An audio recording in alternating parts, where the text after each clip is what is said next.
তাহলে শুনুন আমার জীবন ইতিহাসের কাহিনীর কথা। কলেজ জীবন শেষ করার পরে একটা চাকরির জন্য কুকুরের মতন প্রত্যেকটা দরজায় দরজায় ঘুরে বেরিয়েছি, সরকারি দপ্তর থেকে বেসরকারি অফিস, কিন্তু সব কটা জায়গায় নো ভ্যাকেন্সি। লেখাপড়া শিখে বেকারত্বের যে কি জ্বালা সেদিন আমি বুঝতে পেরেছিলাম। একটা চাকরির খোঁজে ভোরবেলা বাড়ি থেকে বেরিয়ে পরিশ্রান্ত হয়ে রাত্রির বেলা বাড়ি ফিরতাম, কপালে চাকরি জুটত না।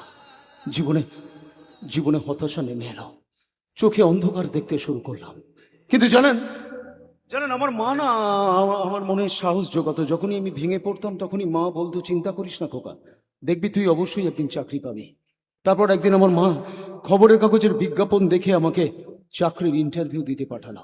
পুলিশের চাকরি ইন্টারভিউ দিলাম, কিন্তু ইন্টারভিউ দিয়ে বুঝতে পারলাম ওই পুলিশের চাকরি আমার হবে না, কারণ ওখানে লক্ষ লক্ষ টাকা ঘুষের খেলা চলছে। পুলিশের ওপর মহলে যে বা যারা যত বেশি টাকা ঘুষ দিতে পারবে তাদেরই চাকরি হবে, কিন্তু অত টাকা ঘুষ দেওয়ার ক্ষমতা তো আমার মায়ের ছিল না।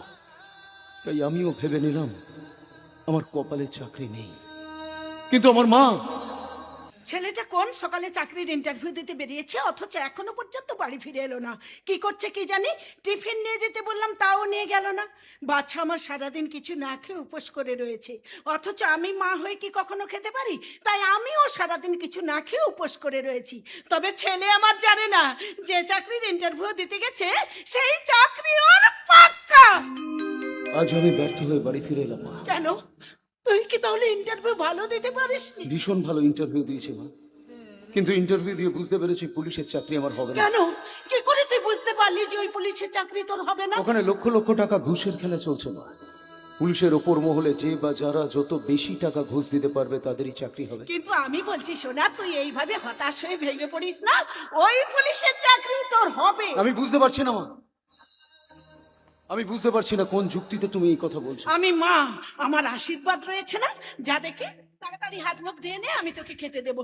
এই জানিস খোকা, তুই কিছু খাসনি বলে না আমিও সারাদিন কিছু না খেয়ে রয়েছি রে। আমার ভীষণ খিদে পেয়েছে, জানা সোনা, তোকে খেতে দিয়ে তারপর তো আমি খাবো। বেকার ছেলে তো, আমার বেশি খিদে পায় না মা, তবু তুমি যখন বলছো তখন তখন যাচ্ছি।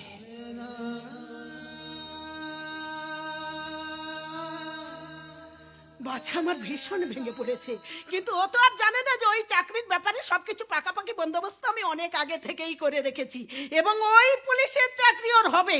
কিন্তু কিন্তু নিমাই এখনো এখানে আসছে না কেন? কি হলো দিদি? সব রেডি তো? আমি পুরো 10 লাখ টাকা রেডি করে নিয়েছি। আস্তে রে ভাই, আস্তে। ছেলেটা ঘরের ভেতরে রয়েছে, সবকিছু শুনে ফেলবে ও তো। আচ্ছা, আচ্ছা। এইবার টাকাগুলো আমাকে দাও দেখে। হ্যাঁ, এই ধরুন, আর এই কাগজে দুটো সই করে দিন। সই? হ্যাঁ। কোথায় দেখি? বসুন এখানে, ধরুন, এই নিন, এই জায়গায়।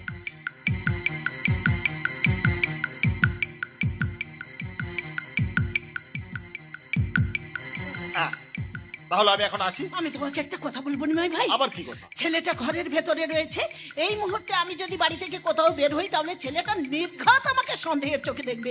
তাই আমি বলছিলাম কি, এই টাকাগুলো নিয়ে গিয়ে তুমি ওই রাজু বাবুর কাছে পৌঁছে দিয়ে এসো না। আমি? হ্যাঁ, তুমি তুমি তুমি তুমি রাজু বাবুকে আমি বলে এসেছি, নিহাত কোনো কারণে আমি যদি এখানে পৌঁছাতে না পারি তাহলে নিমাইয়ের হাত দিয়ে আমি আপনার কাছে টাকাগুলো পাঠিয়ে দিচ্ছি, আপনি যেন দয়া করে নিয়ে নেবেন।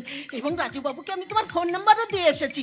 যাও না লক্ষ্মী ভাইটি, যে আমার বড় দিদির এই উপকারটুকু করে দাও না। আমাকে আবার এর মধ্যে জড়াচ্ছেন কেন? আরে জড়াতাম না রে ভাই, জড়াতাম না। ছেলেটা যদি আমার এই মুহূর্তে ঘরের ভেতরে না থাকতো তাহলে তো আমি নিজেই চলে যেতাম। আচ্ছা, বড় দিদির কি এইটুকু উপকার করে দেওয়া যায় না?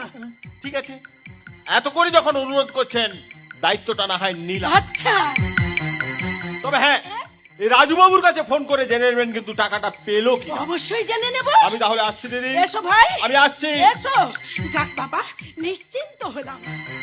হাত মুখ ধুয়ে আসার আগে নিমাইয়ের হাত দিয়ে টাকাগুলো আমি রাজু বাবুর কাছে পৌঁছে দিলাম। ও যেন আমার কোনোদিনও না জানতে পারে যে ওর ওই চাকরির জন্য বাড়ির সামনের ওই জায়গাটা আমি বিক্রি করে দিল মা।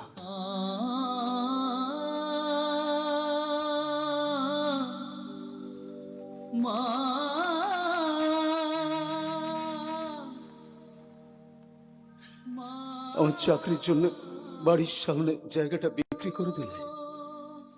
ছি মা, ছি, এটা তুমি কি করলে মা? এর থেকে তো না খেতে পেয়ে মরে যাওয়া অনেক ভালো ছিল। না শোনো না, বলিস না, বলিস না। ওই পুলিশের চাকরি আমি আর করবো না মা, তুই আমাকে ক্ষমা করো। না, ওই পুলিশের চাকরি তোকে করতে হবে, কারণ তোর বাবার অপূর্ণ ইচ্ছা তো তোকে পূরণ করতে হবে রে খোকা। বাবার অপূর্ণ ইচ্ছে? হ্যাঁ, তোর বাবারও ইচ্ছে ছিল ওই পুলিশে চাকরি করবে, কিন্তু অপর মহলে ঘুষের টাকা দিতে পারেনি বলে তোর বাবার পুলিশের চাকরিটা হয়নি রে। কি বলছো মা তুমি? যে চাকরি করতে ঘুষ দিতে হয় সেই চাকরি করার ইচ্ছে আমার বাবার ছিল। ছিল, কারণ তোর বাবা বলতো পুলিশের স্থান ভগবানের পরে, একমাত্র পুলিশ পারে অসৎ ক্রিমিনাল মানুষদেরকে জোর করে টেনে নিয়ে গিয়ে আইনের কাঠগড়ায় দাঁড় করাতে, পুলিশ পারে অধর্মকে সরিয়ে ধর্ম প্রতিষ্ঠা করতে, আবার পুলিশ পারে অসহায় জনগণের বিপদে তাদের পাশে গিয়ে দাঁড়াতে। তাই আমি জমি জায়গা বিক্রি করে ওদের হাতে টাকা তুলে দিয়েছি। ওরা ধর্ম ভাঙবে, কিন্তু তোকে ধর্ম গড়তে হবে। আমার বিশ্বাস তুই ঘুষ না নিয়ে এই পুলিশের চাকরি করবি, ওরে মানুষ যে তোর নামে জয়ধ্বনি দেবে। কিরে, রাখবি না, রাখবি না শোনা তুই আমার কথা? পারবি না খোকা, তুই তোর